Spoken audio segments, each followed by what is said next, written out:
mynews.studio. Picture this. A network of ships, silent drones, and satellites is now patrolling the open ocean. So, what happens when countries actually agree to protect parts of the sea that don't belong to anyone? Today's date is December 19th, 2025. For the first time, there's a global treaty to protect the high seas. People are calling it the Paris Agreement, but for the oceans, and it's legally binding. But what does that really mean for the huge stretch of ocean that until now has sort of been a lawless frontier? Exactly. The high seas, those areas beyond any country's borders, make up about half the planet. Until now, there were barely any rules.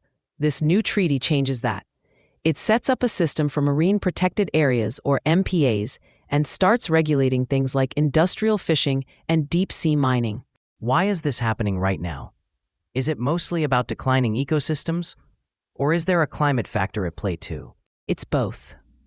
Oceans play a key role in regulating the climate, absorbing carbon, and supporting fisheries that feed millions. Overuse and pollution put all of that in jeopardy.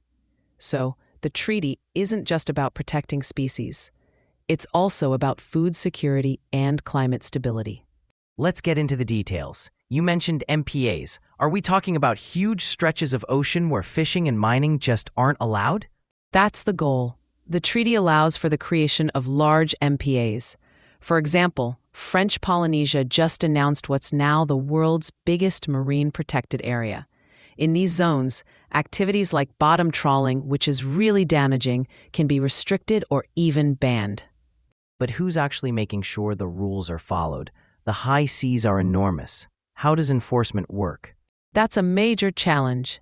The plan is to use satellite surveillance, track vessels with systems like AIS and VMS, and share data across platforms.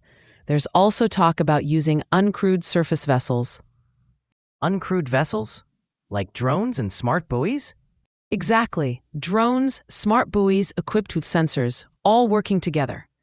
The idea is not just to catch people breaking the rules, but to discourage illegal activity, because ships know they're being watched. Plus, there's a Conference of the Parties, or COP, to oversee compliance. Who's pushing for this treaty? Is it mostly wealthy countries, or are smaller nations involved too? It's a coalition.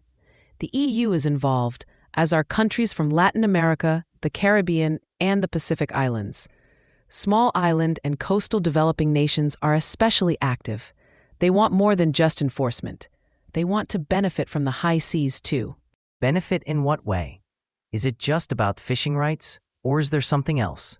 A lot comes down to marine genetic resources.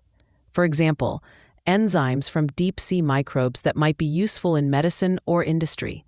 The treaty sets up a benefit-sharing system, but there's concern that less wealthy nations might be left out because they don't have as much negotiating power or technical resources. So there's an equity issue here. How do you make sure the countries helping to protect these waters also gain from them? That's a big question.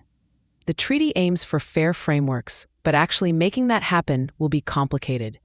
It depends on ongoing talks and providing technical support. What about industry? Fishing fleets, shipping companies, even deep-sea mining groups. How are they responding? There's some concern. Fishing fleets may need to adjust to new restrictions, especially on things like bottom trawling. Shipping routes might be subject to tougher environmental reviews. Deep-sea mining, which is still pretty new, will definitely face more regulations. Are there economic risks for communities that depend on these industries? In the short term, there could be. Some communities might have to adapt, but over time, healthier ecosystems actually support fisheries, which means jobs and stable food supplies. So if we take a step back, the oceans have been a bit like the Wild West. Now, there's a set of rules. Will it work, or is enforcement likely to fall short? That's the real test. If countries stick to the treaty and invest in monitoring, we could see real progress reversing ocean decline. If not, the issues will keep growing. What's at stake is global. Climate, food, livelihoods. And since this is half the planet, We're talking about, will this treaty be enough to tip the balance? That's what everyone will be watching. The next few years are going to be critical. We started with ships and satellites on the open sea. Now the whole world is paying attention. Thanks for listening as we explored the new High Seas Treaty, what it changes, and why it matters. Thank you for tuning in. This episode was brought to you by mynews.studio. Give it a try. It's free.